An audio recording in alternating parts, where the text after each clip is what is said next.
Assalamu alaikum, peace. It's Fatimah, Coach Fatimah with OutstandingPersonalRelationships.com. I'm a co-wife and co-founder of OutstandingPersonalRelationships.com. And in this video, I wanted to talk about this month's marriage mission, or this month's mission for relationships, which would be celebrate or celebration. What are we celebrating? Why are we celebrating? You know, what's good about celebrating or acknowledging ourselves? And in this video, I want to talk about celebrating you and what makes you special and what do you like, what do you love, what do you want to do? As you guys may know, if you're new, I'm a mother of 7 with my husband, Coach Nazir. I'm in a pretty big, incredible, beautiful, polygamous family with my co-wife, Coach Nyla, and we create content here on YouTube and also on Facebook, IG. You can connect with us on our IG at Outstanding Relationships, and on Facebook at Outstanding Personal Relationships. So let's get into this video. I was thinking about the mission for this month and coming up with solid ideas about celebration. And I thought about a time when I was at the store with my grandmother and I was trying to figure out what to make for dinner. I have 7 kids, like I was saying, 4 daughters, 3 sons. And at this time, just to give you a little background, my daughters were little, so my sons were not born yet. And I was so concerned about what to make for dinner because I was running behind. And I was with my grandmother this particular time, and she was like in the freezer with me, and I'm like, I don't know what to make. And you know, we're moving the cart around trying to get me home. And I said, I don't know what they're gonna want to eat. I don't know what they want to eat. I don't know what they feel like eating. And she looked at me. It was like I was a complete moron. And she goes, what do you want to eat? Did you ever think to ask yourself, what did you want? And I didn't. I didn't think about what I wanted to eat when I wanted to eat. I was so busy running behind my baby girls that I forgot about me. And she said, I'm sure they'll eat whatever you want. Think about yourself sometime, is what she told me. You think about children and your husband all the time. And this was, you know, again, before polygyny, but I still remember that moment because my grandmother had to bring it out of me. My grandmother raised me, if you're new, and my grandfather as well. And he's since passed on, but I do remember the lessons that they both gave me as a young woman. And some of the things they taught me I had to abandon because there were toxic things within the relationship. But the things that they did teach me, I held dear. And one is taking care of me and thinking about myself. I was good at it in high school. I was good at it in college. I was good at it when I didn't have children. But when I had children and I became busier, life became busier, I forgot about me and I forgot about my accomplishments as an artist. Many years ago, I made the local paper for winning an art competition. And I forgot about that. I forgot about my art because I was running in the chaos of my children. Only when polygyny entered, you know, my life that I picked up my art again. Now, I dabbled in it a little bit, loosely. But after polygyny, I created 4 or 5 original works, and I was holding on to them. This was my way of like really dealing with my emotions and things like that. I was holding on to these, and I said, I need to release these into the world because that was part of my healing, part of my therapy as an artist. And some artists will know, whether your art is hair, painting, drawing, building, sculpting, blowing glass, anything that makes you feel creative is part of our therapy as creatives.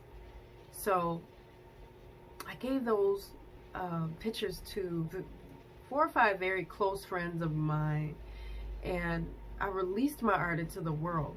part of me doing this was so that I could beautify someone else's life, because mine didn't feel as beautiful as I wanted it to be at that time. Now I can look back on those pieces that are hanging in those women's houses and celebrate the fact that I released them, celebrate the fact that I gave my friends gifts, celebrate the fact that I could still live life and there was more life to live. 10 years into polygyny, I still love doing art. That's a piece there, and that's a piece above it that I created. I love it, but I celebrate that about me. I celebrate the fact that I'm unique from anyone else, and my children, and our husband, and my co-wife. We're all unique. My bonus babies, we're all unique in different ways, and I celebrate uniqueness. And with celebrating myself, I found gratitude for how bad things could have been. I remember a very dear friend of mine, she's since moved out of the state, but in the first year of polygyny, she actually told me a story, because I was being super ungrateful. I was upset. I was having my raw reactions.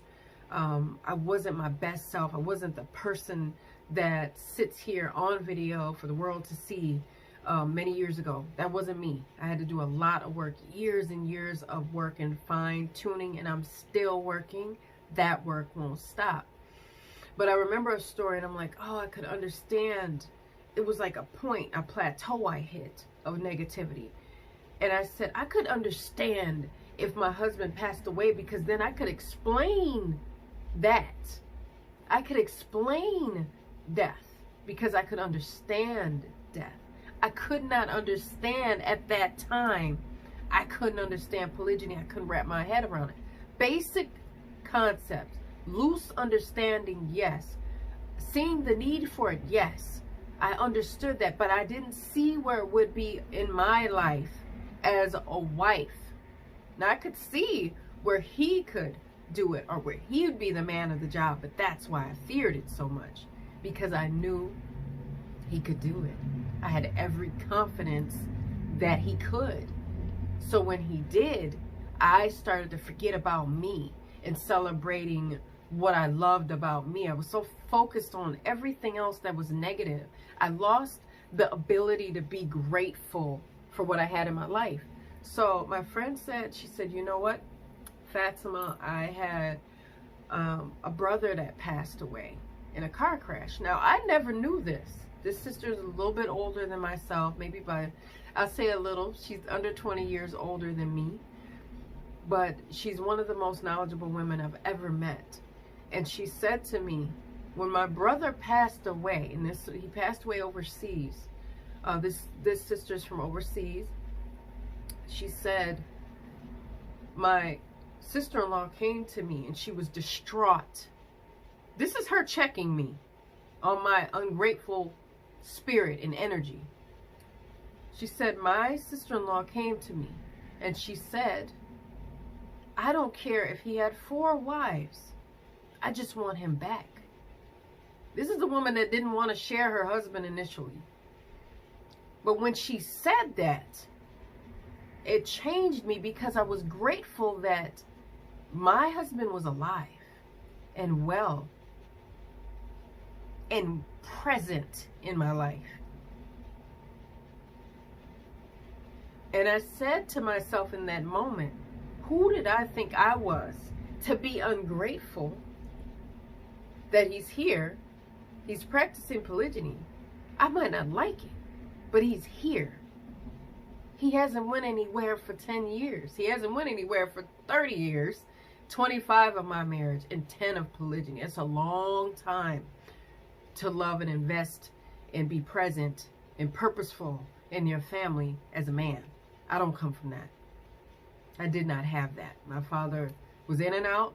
My grandpa worked so much. I didn't get to see him as much as I wanted to, and he passed away 2 weeks after I was married. So, and that's another thing I was grateful for. I was grateful for the time I had with my grandfather. But the baton was passed on to my husband. But in my moment of ungratefulness, in my moment of feeling like a victim, and hurting so. The hurt I had was excruciating. When this woman, when this dear friend, when this sister said that to me, the hurt wasn't so excruciating because I still had my husband. The pain wasn't so bad. The hurt lessened because I know what is in my life is in my life for a reason. It is to build me into a better me. And that I should be grateful for. I should be grateful that I could talk to my husband, to our husband at this point. We all can at this point. That sister-in-law could not do that anymore. And you know, inshallah, they'll meet in the next life, in Jannah, in heaven. I mean, I pray that for her. Because this sister didn't know that her comment changed my life in a tremendous way. And I wanted to share that because there's no coming back to this world from death. It took someone else's pain for me to find my gratitude, for me to find my grateful spirit. It was in there. I buried it. But then I unearthed it after I heard this advice. Because my friend saw me going too far and being beside myself and seeing me at my worst. And she was like, hey, let me tell you something. My brother's gone. My sister-in-law's husband is gone. And yours is still here. Be grateful. And I love that, and I'm forever grateful to her for that. And many other women in my life that have been so strong and so powerful in my life. And my co-wife is one of those women. But I needed to share that. Because don't forget what makes you wonderful, what makes you unique. And make sure you practice gratitude every single day. You can be hurting and be grateful at the same time. It's to build you and stretch you. Now, I hope you got some good gems from this video. Reach out to us, connect with us at outstandingpersonalrelationships.com. Again, I'm Coach Fatimah, one of the co-founders, and I'm a co-wife to my amazing co-wife, Coach Nyla. Shout out to our husband, Coach Nazir. And follow us on our socials, guys. Our socials are Outstanding Relationships on IG and Outstanding Personal Relationships here on YouTube and Facebook. And remember to practice GLC. Grow intentionally, love fearlessly, and connect on a higher level every single day. I'll see you in the next one. Assalamu alaikum. Peace.